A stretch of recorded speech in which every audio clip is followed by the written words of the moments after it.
Now there's another question that comes to mind, that what were Muslims doing there in the first place? Why were these Muslim armies going there in the first place? Why were they forcing their way into these countries? That's a very interesting question. Why were the Muslims there in the first place? Why did the Muslims go into Persia? Why did the Muslims go into Roman territory? Why did they go into North Africa? Why did they even end up in Spain? This is a very interesting question. And what did they do after they ended up in these places? After they occupied all these lands, what happened?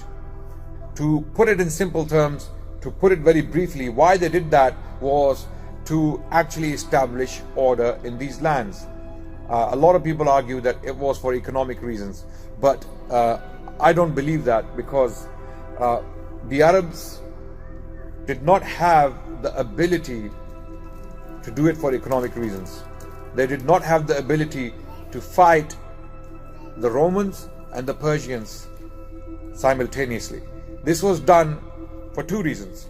Number one reason was for their own defense, because the Persians and the Romans were both threatening this new emergence of a new idea, a new faith within the Arabian Peninsula. The Prophet ﷺ had already been in correspondence with the Persian Emperor and the Roman Emperor, and we know for certain that both of these empires were hostile to the Muslims. So the Muslims fought defensive battles against these two major empires. So they had no choice but to confront these two major empires for their own existence, for their own survival. But once these empires had been defeated, the Muslims had to go into other lands because they were simply being invited by the people. It happened in Syria. The Orthodox Syrian Christians invited the Muslims to come and rescue them. The Orthodox Christians of Egypt, the Copts, the Coptic Christian Church, invited the Muslims so that they can come in and liberate the Egyptian Christians from the tyranny of the Romans. And believe me, when I'm making these statements, I'm making them responsibly. You want me to give the references and the histories and the page numbers? I have all of that. Wait for my book, inshallah. It will be soon. I have already written it, but I'm putting more evidence to it. It will be published very soon, inshallah. All the references will be there. So the masses on the ground in these countries, they sided with the Muslims. When the Muslims came into Syria, the Syrians first, they fought them.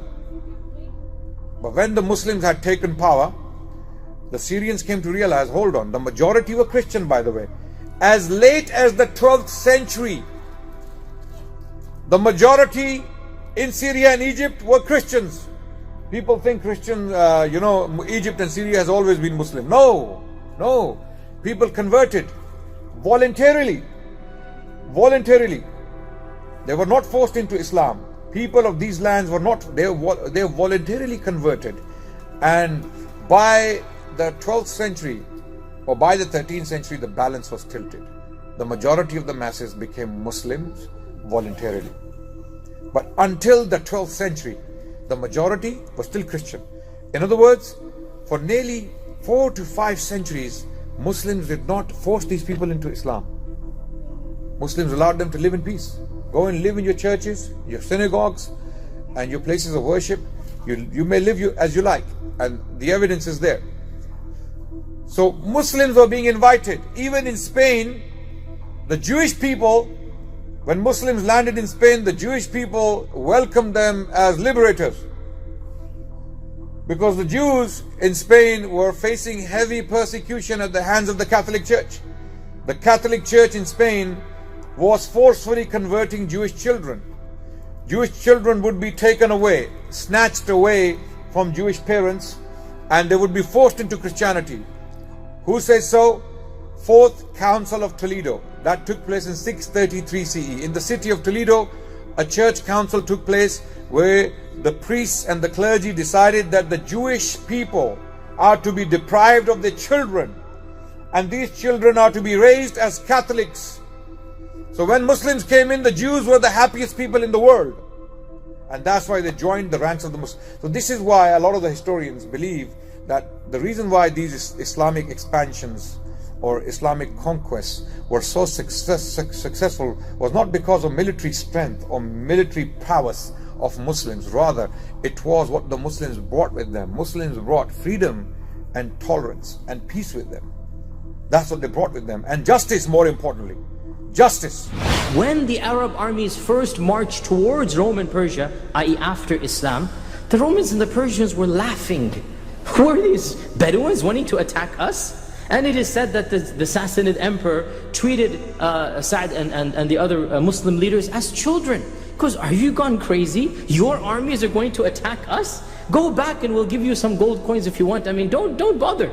They treated them like kids because they couldn't believe that a group is coming from Arabia. The Arabs never had a colonialist influence. They never were aggressive to the superpowers. So it was a surprise completely coming out of this land. And it is really mind-boggling if you understand history and whatnot, and you understand the status, the military status of the Arabs versus the military status of the Romans and the Persians, to completely decimate the Sassanid Persian Empire, wipe it off the map of history. The Roman Empire could not harm the Persian Empire for 350 years. In fact, the Persian Empire usually was stronger than the Roman Empire.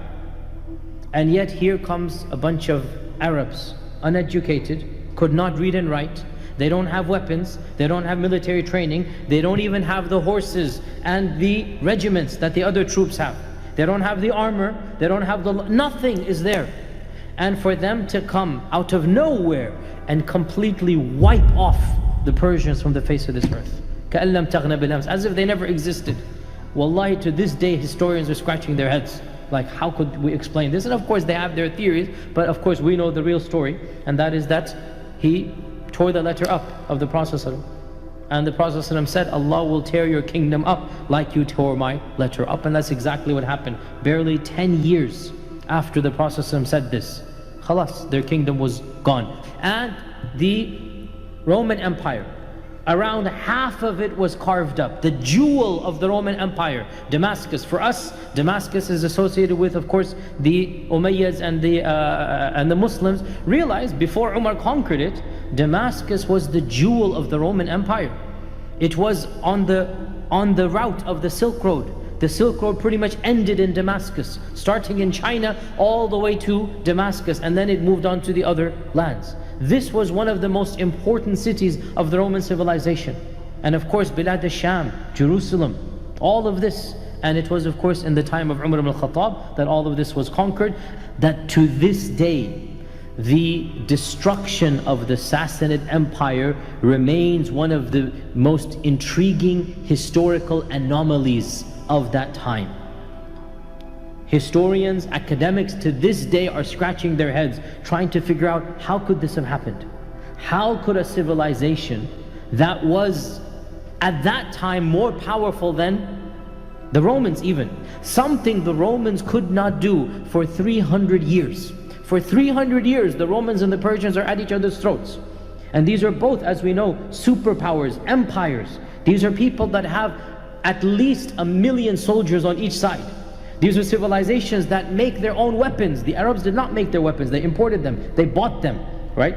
These civilizations had their own weapons, their own techniques of war. The Arabs didn't have any of that. First and foremost, the Arabs and Arabia was in between the two major superpowers of the time, and those were the Sassanids and the Byzantine Empire, right? The Eastern Roman or the Byzantine Empire, and the Sassanid or the Persians. The Romans and the Persians is simplified. The more correct is the Byzantine and the Sassanids. So Arabia is smack in the middle, or you can say southmost, but it is in between. Wars are taking place right above Arabia, in the Syrian hemisphere or land. Wars are taking place for 400 years between the Byzantines and the Sassanids. Arabia is right there in the middle.